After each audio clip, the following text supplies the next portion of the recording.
Ne faites pas perdre leur temps à tant de gens. Tu te comportes comme un imbécile devant tout le monde. Pas le docteur. Naïk, votre question est terminée. Acceptable, t'as venu. Vous posez la question, je réponds. Quoi, d'accord? Passez derrière la file d'attente. D'accord, merci docteur. Mate, Ne faites pas perdre leur temps aux gens. ma question porte sur ce que vous avez mentionné précédemment à propos du prophète Mahomet dans l'évangile de Jean par exemple.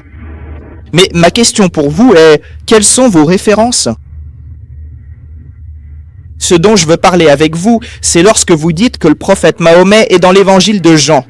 Quel commentaire de la Bible, quel père de l'Église qui affirme qu'il y a un prophète Mahomet dans la Bible? Par exemple, je ne peux pas dire que Jésus est Dieu selon le Coran, parce que le Coran ne dit jamais que Jésus est Dieu. Et je dois étudier le Coran, je dois étudier la Sira, le Tafsir, les Hadiths, donc je ne peux pas dire que ma religion est parfaite, parce que le Coran le dit. Donc mon défi pour vous est, quel verset de la Bible dit que Mahomet est dans la Bible? Et où sont les références? Je vous mets au défi maintenant. Des pères de l'Église, des auteurs modernes. Frère, j'ai une question. Oui, est-ce que... Je peux préciser à quelle Bible je fais référence? Oui, Alors tu demandes, quelle Église? L'Église n'est pas importante. Nous devons suivre la Bible. d'accord. C'est la Bible qui est importante, pas l'Église. Si l'Église fait une erreur, tu ne peux pas dire que c'est la Bible qui a fait une erreur. Je sais mieux que l'Église. Donc je vais pas te donner l'Église. Si tu cites le Coran, n'importe quel verset, je lirai la traduction, je dois la suivre. Si quelqu'un fait un commentaire et que ça correspond, je le prends. Alors s'il te plaît, ne crois pas en l'Église. L'Église a commis beaucoup d'erreurs. Ouais. Tu veux savoir de quelle Bible je parle? Je cite la version King James. La version King James de la Bible protestante, D'accord. sanctifiée par le roi Jacques V. C'est déjà ça?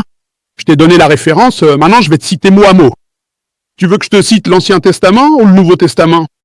Les deux, comme tu veux. Lequel tu préfères, l'Ancien ou le Nouveau? Nouveau Testament. D'accord, Nouveau Testament. C'est mentionné dans l'Évangile selon Jean, chapitre 14, verset 16. Jésus-Christ, que la paix soit sur lui, dit lui-même, maintenant, il y a quelque chose comme une lettre rouge. La Bible à lettre rouge signifie que tout ce qui est écrit dans la Bible n'a pas été prononcé par le Dieu Tout-Puissant. Sauf ce qui est en rouge. Un très faible pourcentage, 1 à 2%, vient de Dieu. Qui dit cela? Les érudits du christianisme. Pour qu'il existe quelque chose comme une Bible à lettres rouges, ce que je te cite est en rouge.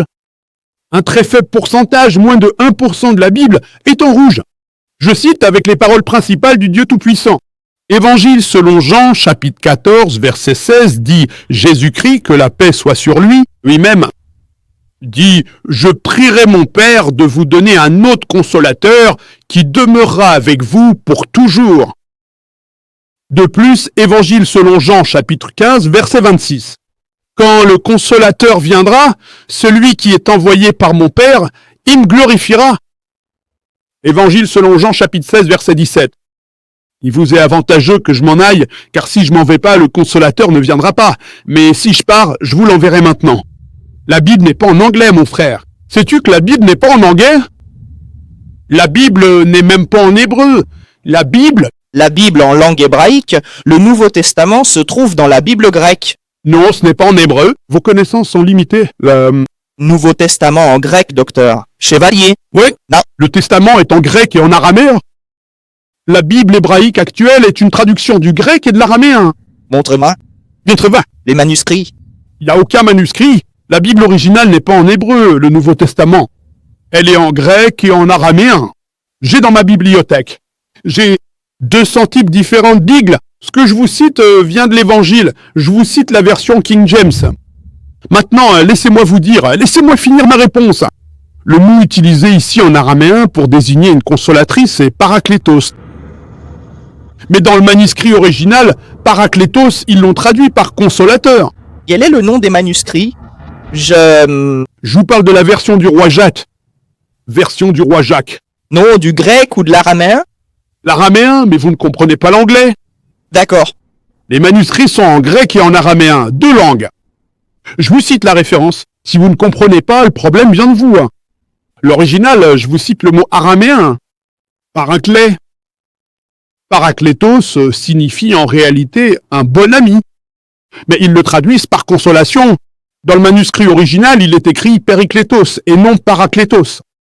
Connaissez-vous la différence entre Périclète et Paraclet? Connaissez-vous l'araméen? Non, je sais bof. Écoutez-moi bien. Oui, montre-moi. Quoi? Quel est le nom du manuscrit? Qu'est-ce que l'araméo? Où se trouve la version amharique? Roi Jacques. Version. Non. C'est en anglais. Je veux de l'araméen. Non. Version du roi Jacques. Hey. Pas anglais. Chine. Désolé. As-tu lu Jean? T'as mentionné Jean 14. As-tu lu Jean 16 sec? Jésus a dit qu'il enverrait le consolateur. Est-ce que cela veut dire que si le prophète Mohammed est l'esprit, il n'est pas... L'esprit. Oui, il est le consolateur. Est-ce que ça veut dire que Jésus a envoyé Mohammed? Est-ce que cela fait de Jésus Dieu? Reste. Croire cela? Tu vas? Ne pas croire sœur. Écoute, ce qui a été dit. Je demanderai à mon père d'envoyer un consolateur. Mais Jésus dit... Écoute-moi, ne discute pas. D'abord, tu ne m'écoutes pas et tu poses une question. C'est un temps pour les questions, pas pour débattre. Si tu ne comprends pas l'anglais, laisse la chance aux autres. Écoute-moi, comprends bien, puis pose ta question. Je cite l'arabe original, tu demandes quel arabe? Tu connais l'arabe? Tu connais pas l'arabe. Donc, tu ne connais pas l'arabe, c'est pas mon problème. Tu peux chercher sur Google. Utilise ton portable et regarde ce que veut dire Paraclétos. Attends, ne discute pas. Jésus-Christ a dit, je demanderai à mon Père d'envoyer un consolateur. Maintenant, tu dis que Jésus va envoyer un consolateur. Tu ne comprends pas l'anglais. L'évangile selon Jean, chapitre 14, verset 16, dit « Je demanderai à mon Père d'envoyer un consolateur qui restera avec vous pour toujours. » Il va envoyer le Père, pas Jésus, paix sur lui. L'évangile selon Jean, chapitre 16, verset 7, dit « Il est avantageux pour vous que je m'en aille. » Jésus-Christ dit qu'il est avantageux qu'il s'en aille, car si je m'en vais pas, le consolateur ne viendra pas. Le prophète Mahomet ne viendra pas. Si j'y vais, dois-je l'envoyer? In glorifia. Très clair.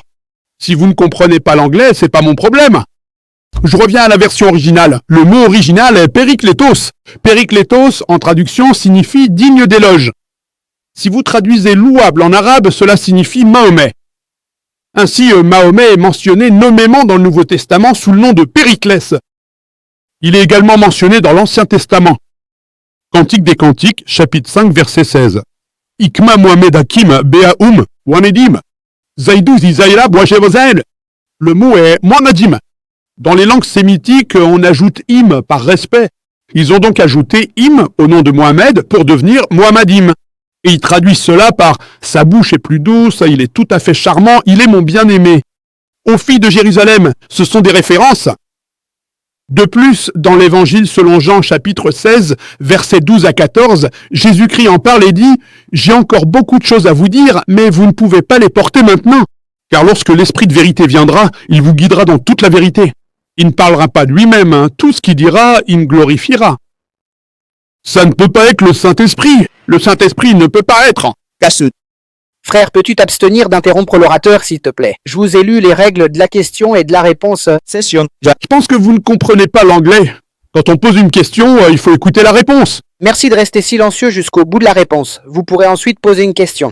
Sinon, Parlez anglais, si vous ne comprenez pas l'anglais, le problème c'est que vous n'êtes pas des miens. C'est correct? Vous pouvez lire la traduction si vous ne comprenez pas l'anglais. Vous êtes en train d'interrompre. Pourquoi? Pourquoi? Vous ne comprenez pas l'anglais? Vous n'êtes pas censé comprendre. Après que j'ai fini, vous ne m'écoutez pas. Vous faites une déclaration erronée. Vous dites Jésus a dit envoyez Mohammed sallallahu. Où a-t-il dit ça? Je demanderai à mon père d'envoyer. Mais vous dites que cela fait référence au prophète Mohammed. Oui. Jésus-Christ dit je demanderai à mon père d'envoyer le prophète Mohammed. D'accord. Puis, C'est ça? Évangile selon Jean chapitre 14 verset 16. Savez-vous ce que dit l'évangile selon Jean chapitre 14 verset 16? Si vous ne savez pas, ouvrez votre Bible et lisez. Avez-vous un téléphone portable? ouais. Ok, ouvrez. Tapez ici évangile selon Jean. Tapez. C'est que, Je me souviens plus de ce que je disais. bon, je me souviens de ce que vous dites, mais pour comprendre, Que dit l'évangile selon Jean chapitre 14 verset 16? Il s'agit de... la quit. Répétez. Non. Mais pour comprendre la Bible, Vous avez un commentaire à comprendre? Night. Répétez, 14-16. Si tu ne peux pas répéter, alors ferme-la. d'accord. Pouvez-vous répéter 14? 16. Pouvez-vous répéter Wilma? Oui. Répétez. vas-y, sors ton téléphone portable. Non.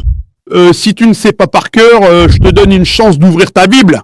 Tu n'es pas comme moi qui peut me souvenir de toute tête. Donc le problème, c'est que tu ne connais pas ta Bible et pourtant tu as... Le frère est chrétien. Il a deux questions qui sont liées, mais je lui ai demandé de poser la première partie de sa question, à savoir qu'il croit que tous les dieux sont grands et que Dieu est censé tout savoir.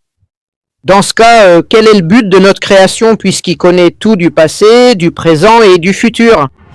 Le frère a dit qu'il croit que tous les dieux sont grands. Et quel est le but de la création si Dieu connaît le passé, le présent et le futur? Frère, il n'y a qu'un seul Dieu. Un seul Dieu, et c'est lui seul qui est grand. Préférais-tu avoir un seul Dieu? Ou plusieurs dieux? Dans un pays, combien de présidents as-tu? 1, 2, 3, 4, combien en as-tu? C'est pas ce qu'il veut dire. Non, ce n'est pas ce que tu veux dire, c'est ce que je te dis. Un pays peut-il avoir 2 ou 3 présidents? Le dirigeant peut-il être plus d'une personne? Il dit non. Le dirigeant peut-il être plus... D'une personne? C'est pour cela... que Dieu tout-puissant et unique, le numéro 1?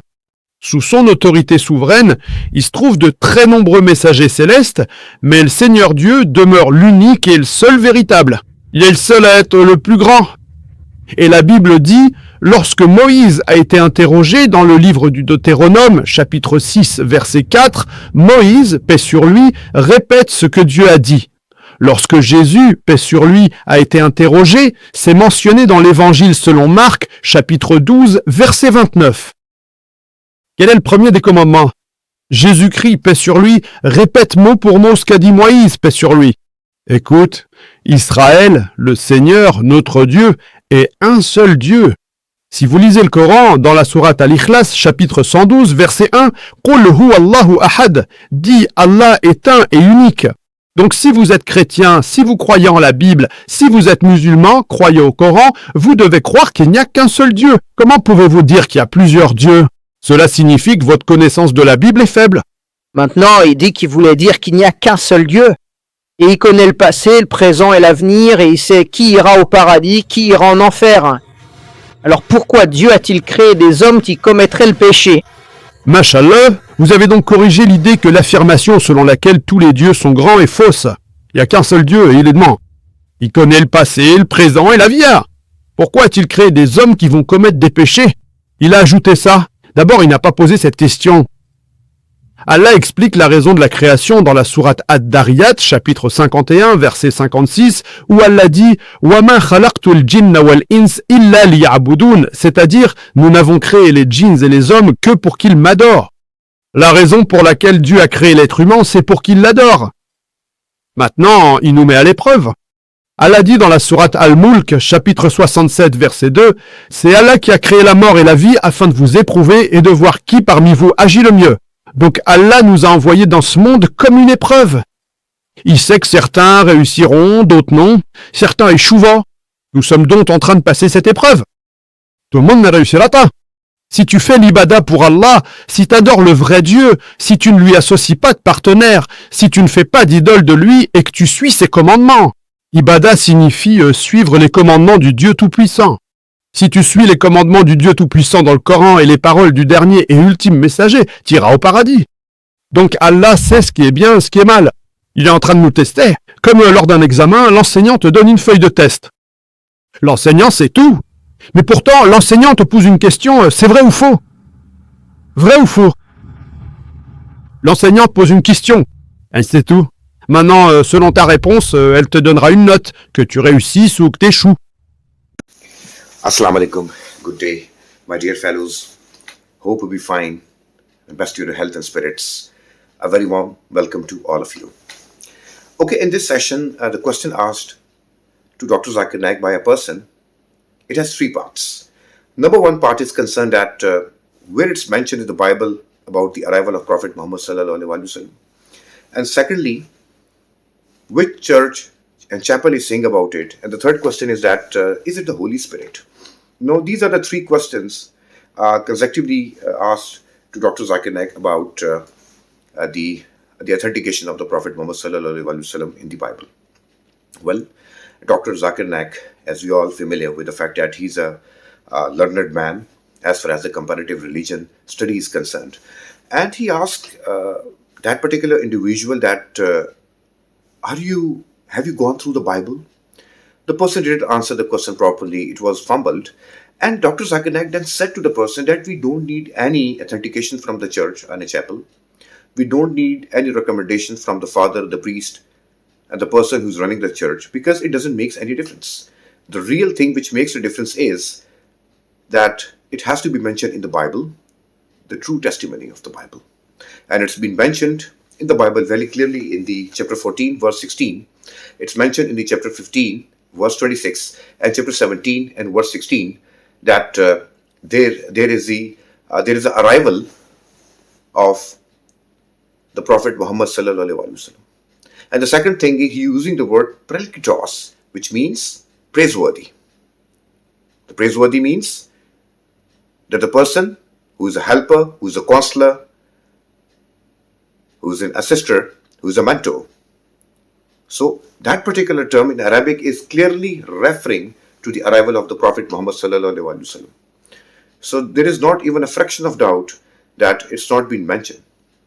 And the word we talk about most of the time, that parakletos, is basically, when translated into the Arabic language, it refers to the arrival of the Prophet Muhammad sallallahu alaihi wasallam in the Gospel of John, without any fraction of any dubitation. And it's crystal clear. And then the person is asking the question that, do you think it's the Holy Spirit? Even Jesus, peace be upon him, was not in Holy Spirit. Not Muhammad sallallahu alaihi wasallam. Not the references of any prophet, any messenger, which is being sent to this face of the planet Earth, is the Holy Spirit. They are all humans.